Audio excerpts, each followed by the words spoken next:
Get me nervous giggles out.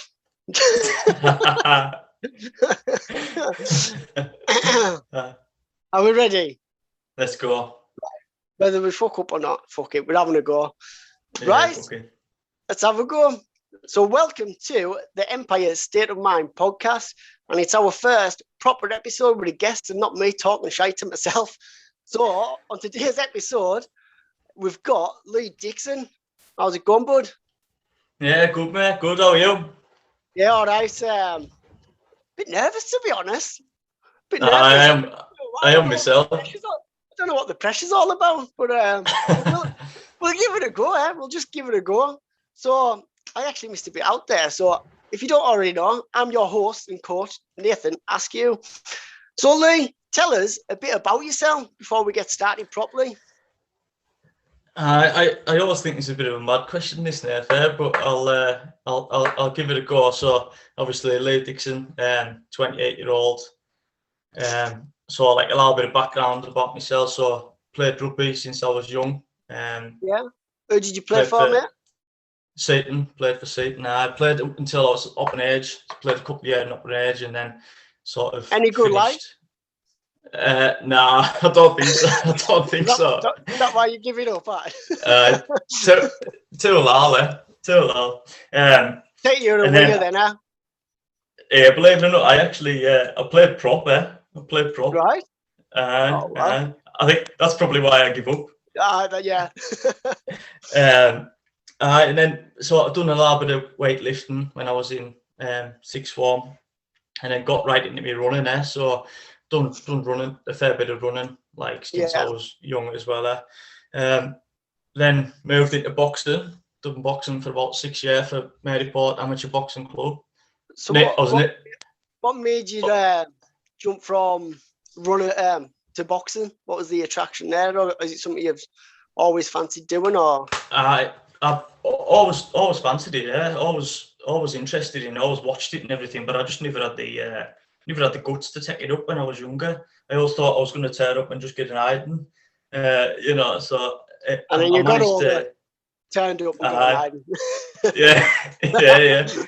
No, one of my mates used to box in Maryport as well, so he managed to pull us in, so that way. But even then, I wouldn't say I was any good at boxing either. So I moved on. I'm doing a bit of like triathlons and duathlons and that at the minute. So like more like long distance stuff. Yeah. Before COVID though, you were coming boxing at the gym. I'll just use this as a loud plug as well. Empire Gym, work it and check us out. Give us a follow. Done a few sessions in Empire. Spot on. So you joined Empire State of Mind, the 3-month program, our 91-day rise. So tell us, Lee, what were you like before you started, and why did you want to start? So the main reason why I wanted to start was probably because of COVID. So in the initial lockdown, I kept training. So I was working as well. So I had that like routine, and I was like focused there. I could keep on with my training, but as sort of time went on and the more sort of lockdowns and being sort of demoralised, twining about the lockdowns and everything, I stopped training. I wasn't eating right, and that had an effect. Were you doing them neck nominations, or did you stay off the drink? I done a couple, like. Yeah, I done a few. I mean, I'm not a big drinker anyway, to be honest, but I did end up drinking more than I should have really. But I just basically lost all interest in keeping fit and healthy, and it obviously had an adverse effect on my work as well. Like I was letting work get on top of us, and wasn't training or anything like that. So I thought I said Empire State of Mind advertised on Facebook, and I give you a message in that saying I was interested in it. So that was the main reason why. No, spot on. What did it tell you? I can't even remember. How did I sell it to you? It was a message saying that I'd started journaling. And you said, oh, you explained, good stuff. It's good stuff. It's a lot like what we're doing on the Empire State of Mind. You fancy That's jumping right. on it? I thought, I'll have a go there. That's right. Good stuff, man. Are you still journaling now? Yeah, I think yeah. Still journaling, doing my prompted questions in the morning. Good stuff, mate. Good stuff. How do you find that in the morning when you do it in the morning? Do you find that sets you up for the day and get you ready to take on the world? Yeah, it's all right. It's all right, and it puts everything into perspective. Because I've just been speaking to my brother about it, and you're right. So one of the questions is something that could stress me out today is, and I've noticed, the majority of the time when I'm writing down, something that could stress me out is A, B, or C. By the time I do my nightly reflections, there was absolutely no need for us to be stressing out about it. So and that's happened on like a few occasions there. But as well, you've been prepared. Otherwise, as well. Yeah, definitely. Oh, good stuff. So throughout SOM, what changes have you seen in yourself, if any, or are you still the same person you were 3 months ago? No. Changes been unbelievable, to be honest. I feel miles more confident in myself. I feel like a lot more sort of switched on, both like inside work and outside of work as well. And then I've had the chance to complete me goals and complete me marathon.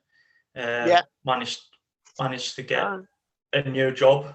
So just like all in all, just being miles more productive. Did you not get a couple of promotions throughout, or was that maybe not? Was it? It wasn't a promotion. It was I got a sort of add-on role, and then I changed role as well. So I've managed to get 2 extra jobs out of it. Okay, now good stuff, mate. Good stuff. So you said about a marathon. Obviously, I know about it already. And the next question I've got for you, I know the answer, and it's, what was your favourite result and why? So tell us about your marathon. Tell us all about it. Let us know. Tell everyone else. So my favourite result is the marathon. I can't mind when it was, but a few months ago I tried a marathon and I ended up getting picked up 18 mile in, so I'd failed it, and it bothered us for a bit because I thought I was well capable of it, but I hadn't put the training in, and I wasn't really I hadn't done the training planner out for it. And then when I set myself the target for Q1 of getting it on under 4 hours, I smashed it by like 17 minutes. So what time? What did you get? And did anyone guess it by any chance? It was 3:43, and I don't know how you managed to get it, but you nailed it in one. So, that's crazy, that, isn't it? I know, mad like. So me and Lee were actually messaging, and he said he was doing his marathon at like the weekend coming up. And I said, aiming for under 4 hours. I was like, yeah, you'll smash it. You're going to get 3 hours, 43 minutes. And I don't know why you picked it. Just picked it, Gut instinct. And Lee said, under 4 hours. And I was like, no, mate, 3 hours, 43 minutes. You've got it. It's happening. And then absolutely smashed it. Got it right. Didn't even put a lottery on that night, so missed out. Crazy. What was the key? Do you think what was the key to your success on that? Just being disciplined, really. Just the fact that there was times where I was out running in the piss and rain when it was dark and cold, but because I'd set it as a goal and I told everyone in Empire State of Mind that I was going to do it, it forced us to get out and put the miles in there and put the effort in. Awesome. So I would say discipline's the main thing that got us through that, to be honest. And probably the fact you wanted to do it as well. Yeah. That see inside. Sorry, mate. Go on. It was probably due to the fact that I'd failed the previous one, the one that I had get picked up. I had sort of something to prove to myself that redeem yourself. I always knew I'd be able to do it. But obviously, just on that day, I just didn't have the determination or the right mindset. Probably I didn't put the training in either. So that was the main factor. I just wanted to prove to myself that I could do it in a decent time. Yeah.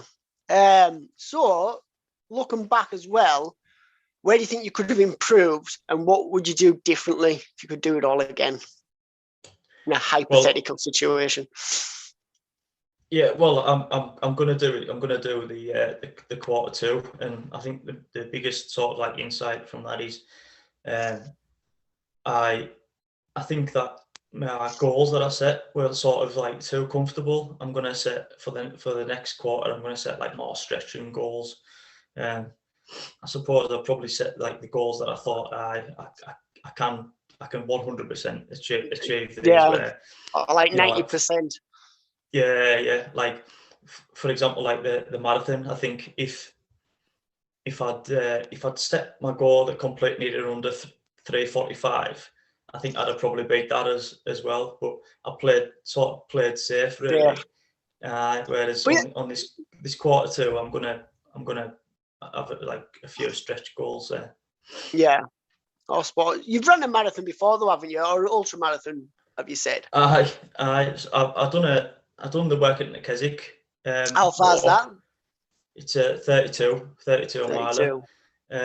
But it's totally different in comparison to doing the 26, because obviously on the 32 miler you're just sort of like plodding along there. You're not really, I mean, I didn't set a time that I wanted to complete it by at all, but with the marathon I was putting it in to try and beat a time. So to be honest, I would say the marathon, I was more knackered after the marathon than what I was after the 32 miler, to be honest. Just put that bit more effort. Yeah. So that's so for you guys who don't know, I ran a marathon on 3.5 weeks training. Don't ask us how I'd done it, just done it. And I never set a time. All my thing was I'd been in isolation for, I think it was the first week in January. And then when I come out, I thought the night I got released into the wild, I went for a run, and I just went for a 5-mile plod just to get out for an hour. And I found it like easy. I thought, do you know what? I think I could run a half marathon at that pace. So that was on the Thursday night. And then the Sunday, I went and ran a half marathon. Like, don't get us wrong, by mile 10, I could feel it in my legs, but I still got it done. It was like, right, I'm going to try and do a marathon. And then it was like 2 weeks after that, 3 weeks after that. It was 3 weeks. I think it was 3 weeks and 3 days. And I went and done a marathon, but I never set myself a time. It was just about doing it. I think my pace was about 12-minute miles. Bloody hell, like snails were passing us, like, but still got it done. I can mind your messaging us. Say, do you think I'll be able to get it done? That's right. I messaged you. Well, in fact, we were messaging on Instagram because I was sending you the video when I was doing my half. That's right. That's right. I think I was on about where was that? I was actually coming past the gym in Salterbeck, so that must have been about mile 8 or 9 there. I was messaging. I sent you a video. What's been your biggest insight or lesson since joining State of Mind? It's probably what's wrote on the front of them journals there. About putting where your attention goes, that's where results show. So like I've said, before I enrolled on this, I was just sort of like, well, I wasn't really doing much. I wasn't really focused on anything. Wasn't really achieving much, to be honest. No, I think that's what people have struggled with in lockdown. That a lot of people have tried to focused on the being, oh bloody hell, I'm locked in my house, I can't do now, rather than try and focus on the things they can do. I think that's like you say. So when you set goals, focus on them. Don't focus on anything else. Don't focus on the negative stuff. Just do what you can. I think that's the key. Nice one, mate. So, have you got anything else to add or say? I think a lot of people think that the Empire State of Mind's all to do with sort of like physical goals, like running marathons and stuff like that. But it isn't. I think it's because sorry to jump in. I think it's because we brought it out through the gym. Do you know what I mean? And obviously, you've run a marathon. That's been on Facebook. I've run one. Aye. So a big thing is like weight loss and fitness, isn't it? But go on, mate. It isn't just that, you know. Like I said before, I've managed to get me the job during this quarter one. Yeah. I've managed to save like more money, and even just like like little stuff like improve like family relationships and things like that. I've managed to improve on that. So there's a wide range of goals that you can set rather than just basing it on physical stuff, running marathons or losing weight. There's a wide range of stuff you can set it on. Yeah, I've got my top on, so I'll show you. So if you're watching the video, you'll be able to see it. If you're not watching and you listen on Spotify or Apple Podcasts, you won't be able to see this, but I've got an Empire top on. So we've got 6 pillars, and we've set it's unique. There's nobody else who does this in the world, I don't think. You can prove us wrong if you want, but I don't think there is anyone. So our 6 pillars is your endeavour, and that's who you are and who you want to be, and your lifestyle. So that's kind of like an umbrella for everything else. So what we done was our endeavour was to try and set it to complete Empire State of Mind X amount of days out of 91. Because if you do that, if you complete that so many days, you're looking after everything else, and that focuses on your whole lifestyle. And then you've got M, which is money, P, physical and mental well-being, intellect, relationships and experiences. And like you said, mate, you've improved relationships with family, your missus, you've saved more money than what you would normally save. Your life's took a turn, hasn't it? Yeah, 100%. Mm-hmm. Well done, mate. So then, last question. So what does it mean what does it mean to you to have an Empire State of Mind? So I've had to write this down there. So that's all right. I've got all mine written down. It's our first time.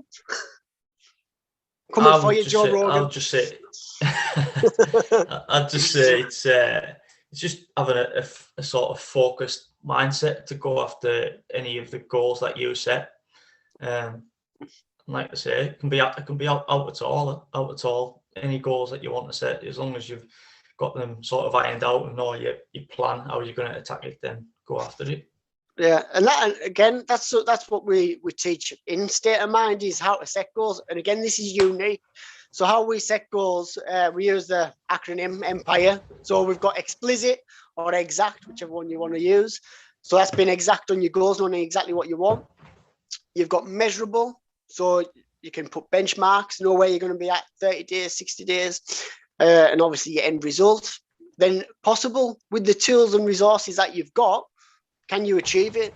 Like, I would never tell anyone to, like maybe you've done, Lee, you maybe scaled your goals a bit. So it was like 90% like completion, like you'd complete it. You maybe want to go a bit further, which you're going to do on the next one. And then we've got in time. So we've got an end date. So that's the 91 days. Then we've got relevant. Is it in line with your other goals? Is it what you want to do? Is it in line with your lifestyle?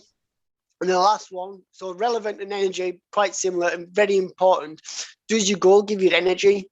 Because if your goal doesn't give you energy, the chances are you're not going to do it. Like, no, I don't bet anymore. I've sort of packed in gambling. But I bet you a bottle of water. You won't complete a goal if it doesn't give you energy. It's that motivation is the only time you need motivation is when you're doing stuff you dislike or you hate. And it's all about the motive. It's all about your why. And that's out. And that if you've got a big enough why, you'll always find a how. Yeah, 100%, mate. Yeah. Nice one. So good work, Lee. Good work, Nath. High five. Did I do all right, like? We've done all right. I think we've done all right. So thanks for tuning in. If you've got any comments or feedback or interest in joining State of Mind, just give us a message, and we can have a chat and sort it out. So cheers, Lee. We'll see you on Sunday for our goal setting workshop.